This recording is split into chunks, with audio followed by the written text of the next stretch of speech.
Bonjour. En ce début d'année où nous venons de traverser Noël, la première venue de Jésus, nous allons découvrir ensemble les différences entre la première venue de Jésus et son retour.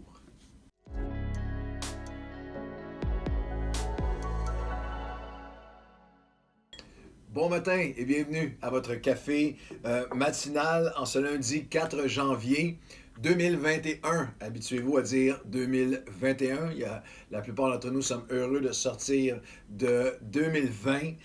Au nom de toute l'équipe, si vous avez manqué les cafés matinaux précédents, au nom de toute la famille de l'équipe Nouvelle Vie, on vous souhaite une super année 2021. Il y a de l'espoir. 2021 avec vaccin et les prochaines étapes qui vont nous permettre de revenir ensemble, de reprendre la vie un peu plus normale, mais quel que soit ce qui prend place à l'extérieur de nous, nous marchons dans la confiance, dans l'assurance, nous marchons avec ce sens tout le temps d'espoir renouvelé, de confiance renouvelée, de sécurité renouvelée, parce que Dieu marche devant nous. On va regarder ensemble dans un instant un sujet assez intéressant, c'est-à-dire on va regarder ensemble dans les prochains cafés matinaux, je pense que ça va être sur deux semaines, probablement 6 cafés matinaux. On va regarder ensemble 7 différences entre la première venue de Jésus, première venue de Jésus qu'on a célébrée à Noël, et la seconde venue de Jésus. La Bible parle de la seconde venue de Jésus. On va regarder à 7 différences ensemble. Et juste avant, en début d'année, alors qu'on cherche à faire de bonnes résolutions, que ce soit de santé ou spirituelle, je vais vous proposer 3 livres que j'ai écrits qui sont solides pour vous, pour débuter l'année spirituellement du bon pied. Le livre Seigneur, augmente notre foi. Et le premier livre que j'ai écrit, on l'avait écrit pendant 40 jours de jeûne et de prière. C'est un livre qui a été maintenant distribué à des milliers de pasteurs et leaders de mouvements comme Vision Mondiale, qui ont décidé de le distribuer à beaucoup de leurs employés, missionnaires et ouvriers, ainsi que l'association Billy Graham, qui l'a aussi distribué 7 étapes ou 7 sphères dans lesquelles Dieu veut augmenter notre foi. On veut commencer l'année dans la foi. Également le livre Potentiel, découvrir, développer votre potentiel, celui des gens autour de vous, à partir de l'épître de Paul aux Philippiens, celui qui a commencé une bonne œuvre en vous, veut la compléter et l'accomplir. Et un dévotionnel indispensable pour la famille. Toutes les sphères de la vie familiale en une pensée par semaine pour la prochaine année. Quelques pages par semaine à méditer, des versets bibliques, une pensée, des prières et aussi des devoirs pour la semaine pour vous et votre famille. Moi et ma maison, nous servirons l'Éternel. 52 pensées pour la famille moderne. Vous pouvez les commander aux adresses qui sont au bas de l'écran, les avoir dans vos mains pour commencer cette année 2021. Alors nous allons regarder à cette différence entre la première venue et la deuxième venue de Jésus. Et notre titre aurait pu être « Ça ne sera pas pareil la prochaine fois ». Il y a d'immenses différences en comment Jésus est venu comme Seigneur et Sauveur, ce qu'on a célébré à Noël, et sa deuxième venue. Dans notre Québec et notre francophonie moderne, il y a encore une majorité de gens qui conviennent, qui sont conscients, à tout le moins historiquement, qu'il y a un lien entre Noël et la naissance de Jésus. Des centaines d'historiens chevronnés affirment la réalité historique de sa venue. Il y a un consensus historique que Jésus est venu sur terre et que Noël, quelle que soit la date de l'année, que Noël célèbre la première venue de Jésus sur terre. Mais la plupart des gens dans votre entourage, dans notre société moderne, et même beaucoup de chrétiens, ne savent pas ou ne savent plus qu'il y a en fait plus de versets dans la Bible qui annoncent et expliquent la deuxième venue de Jésus, que Jésus va revenir, qu'il revient. Il y a plus de versets dans la Bible sur la deuxième venue de Jésus que sur la première. La Bible a des centaines et centaines de références nous annonçant que Jésus revient. Le retour de Jésus dans la pensée biblique, c'est tellement important dans la vie du croyant. C'est l'espérance du croyant. c'est l'espérance ultime, c'est son assurance, c'est sa confiance absolue que quel que soit ce qui se passe, moi je sais que Jésus est en contrôle de toutes choses, que Jésus revient, que je vais me retrouver face à face avec lui, qu'il tient tout dans ses mains. C'est le motivateur, le moteur de notre foi, le motivateur suprême de chaque croyant. Lorsqu'elle est comprise, lorsqu'elle est crue, et lorsqu'elle est intégrée à notre vie tous les jours, la foi, la confiance, l'espérance du retour de Jésus est en fait une différence dans tout ce que nous traversons. Dans comment on regarde chaque épreuve, fait une différence à travers comment je regarde aux signes dans notre société, dans la pandémie moderne, quel que soit le chapitre de l'histoire humaine dans lequel on se retrouve, quelle que soit la page de votre histoire de vie dans laquelle vous vous retrouvez aujourd'hui, nous avons lu la fin du livre. On sait comment ça se termine. Vous avez déjà entendu, c'est une expression moderne maintenant, à cause de toutes les émissions en série, on va dire parfois alerte aux divulgateurs. Ça, c'est attention à quelqu'un qui va t'annoncer le punch de la fin parce que tu ne l'as pas encore vu, lui l'a vu et toi tu ne l'as pas encore vu. Eh bien, j'aimerais faire une alerte importante, je vais être un divulgateur. Nous savons comment tout ça finit. Nous avons lu la fin du livre. Et si je peux dire de la manière la plus simpliste possible, nous savons comment tout finit et Jésus gagne. Et nous gagnons. Et il, non seulement est venu, mais il revient. Il est venu une première... Et ça, c'est tellement important. Dans Jean chapitre 14, verset 1 à 4, « Que votre cœur ne se trouble pas. Croyez en Dieu et croyez en moi. Il y a plusieurs demeures dans la maison de mon Père. Si ce n'était pas le cas, je vous l'aurais dit. Je m'en vais vous préparer une place. Et lorsque je m'en serai allé, il annonce sa mort, sa crucifixion, sa résurrection, et que je vous aurai aussi préparé une place, je reviendrai.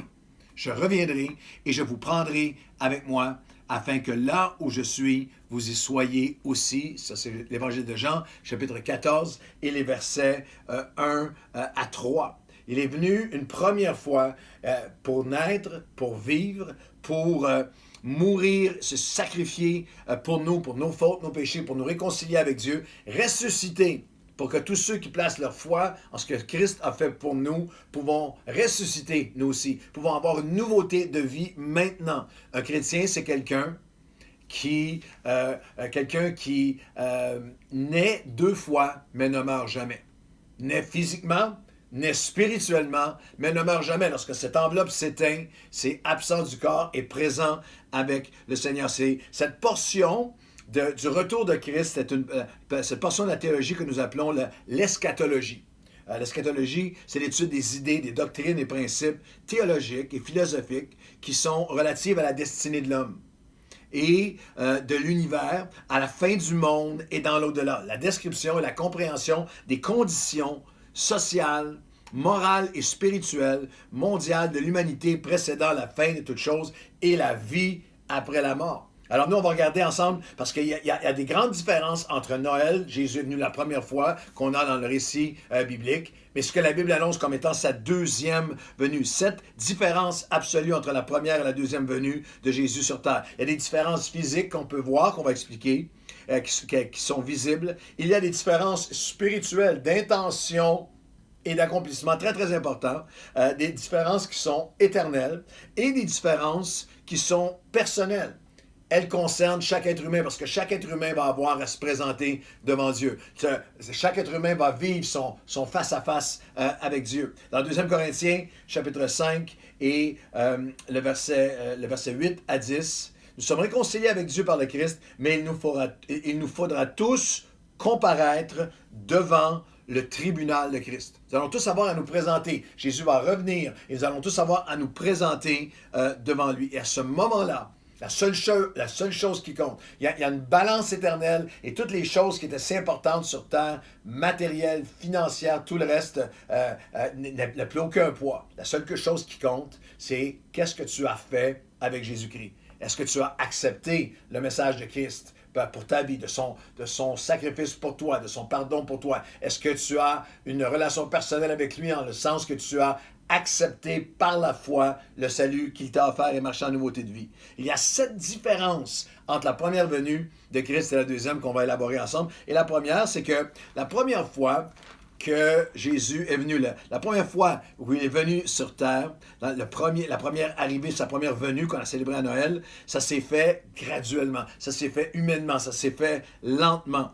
Il y a 9 mois, il y a une grossesse, il y a un accouchement, il y a une progression. C'est l'incarnation. C'est Dieu qui se fait homme. L'incarnation, c'est que rien n'est impossible avec Dieu, mais rien de l'expérience humaine n'est inconnu de Dieu. Rien n'est impossible à Dieu. La Vierge qui va être enceinte par le Saint-Esprit, mais rien n'est inconnu de Dieu. Dieu vient vivre sur terre, être tenté en toutes choses. Il vient être tenté de chaque expérience, chaque chose qu'un être humain peut vivre, tenté en toutes choses. Jésus est venu comme Dieu est venu dans la forme d'un enfant, d'un bébé. Il n'est pas venu, pourquoi comme un bébé?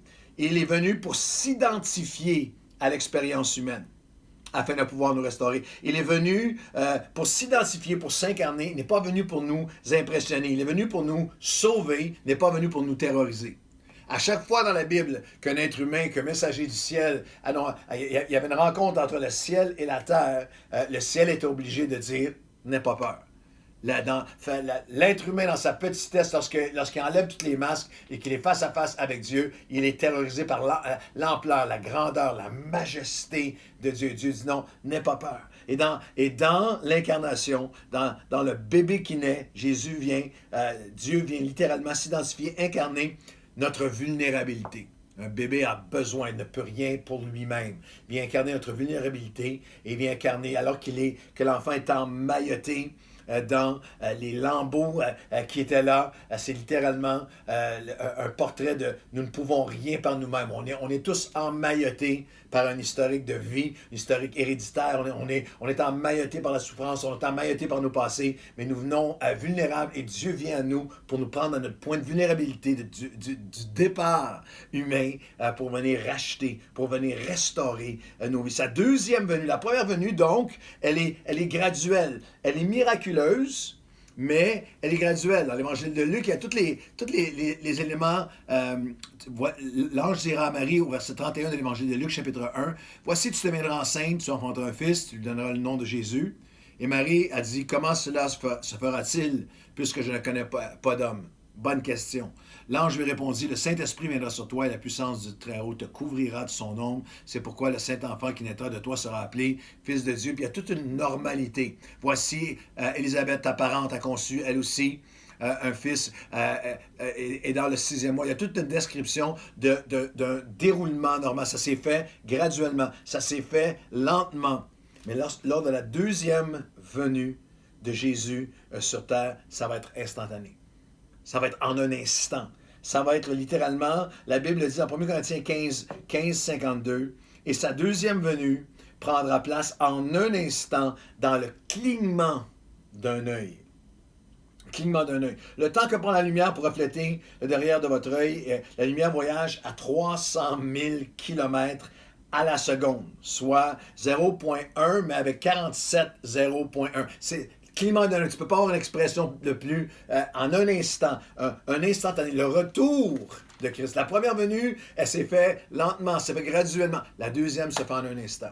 Se fait, 1 Thessaloniciens nous dit de cette façon, pour ce qui est 1 Thessaloniciens chapitre 5, versets 2 et 4. Pour ce qui est des temps et des moments, vous n'avez pas besoin, frères, qu'on vous écrive, car vous savez bien vous-même que le jour du Seigneur viendra comme un voleur dans la nuit. Mais vous, frères, vous n'êtes pas dans les ténèbres, pour que ce jour vous surprenne comme un voleur. Je n'ai pas besoin de connaître le quand si je connais le qui. Si je connais le Sauveur, le Seigneur, je n'ai pas besoin et je ne saurai pas quand. Tu ne sauras pas quand, tu dois être prêt. Et Jésus reprend même l'image du voleur qui ne t'appelle pas avant pour te dire qu'il va venir te voler.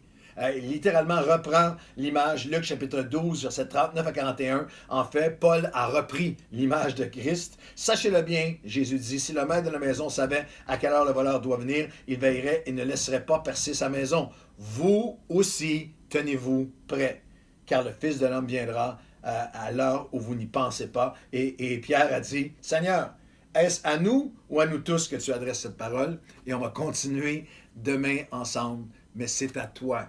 En réponse à la question de Pierre, c'est à toi et c'est à moi que Dieu adresse cette parole et nous ne sommes pas appelés à connaître l'heure et le moment, nous sommes appelés à être prêts.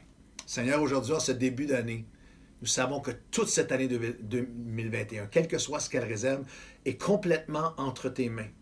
Que entre ta première venue et ta deuxième venue, tu tiens tous les échéanciers, tous les calendriers, tous les sabliers du monde sont dans ta main. Alors, quel que soit ce qui est devant nous en 2021, nous comprenons, nous réalisons que si ta première venue s'est fait lentement, s'est fait graduellement dans ton incarnation, Seigneur, dans ta deuxième venue, tu viendras en un instant. Et notre mandat, notre appel, notre place comme croyant n'est pas ce débat infini à savoir quel sera le moment, le jour ou l'heure, mais d'avoir nos cœurs prêts devant toi. Prêts, Seigneur. Alors aujourd'hui, nous nous offrons à toi, nous te disons, Seigneur Jésus, merci pour ta première venue, merci pour ta deuxième venue, et fais que de jour en jour durant cette année, nous soyons de plus en plus prêts à te recevoir et à te voir comme le monde entier te verra, face à face, peut-être cette année. Au nom de Jésus. Amen. À demain.